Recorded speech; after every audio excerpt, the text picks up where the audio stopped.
liftoff of the 25th Space Shuttle mission, and it has cleared the tower. It's January 28th, 1986. We have a report from the flight dynamics officer that the vehicle has exploded. Flight director confirms that. We are looking at checking with the recovery forces to see what can be done at this point. The 6 NASA crew members and 1 passenger, schoolteacher Krista McAuliffe, were killed instantly in the worst disaster to hit the US space program to that time. President Reagan had suggested sending a schoolteacher into space during his 1984 re-election campaign, and he knew that children across the world had been watching.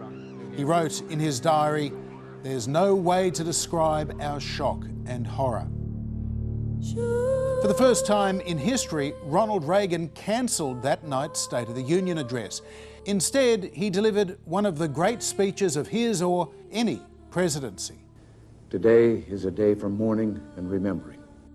In a speech lasting just 4 minutes and 16 seconds, Reagan, with the help of speechwriter Peggy Noonan, wove the loss of the Challenger into the history of space exploration. 19 years ago, almost to the day, we lost 3 astronauts in a terrible accident on the ground.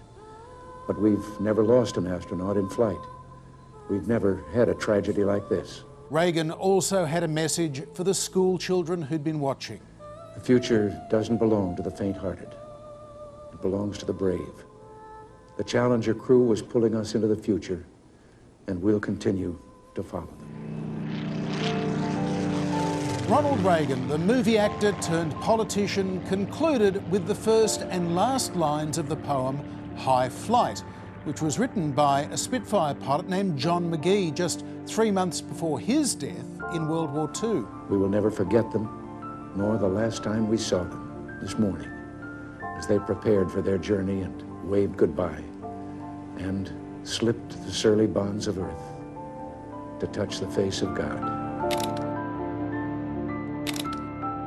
In leading the nation in grief and finding purpose in loss, Ronald Reagan had perhaps the finest moment of his presidency.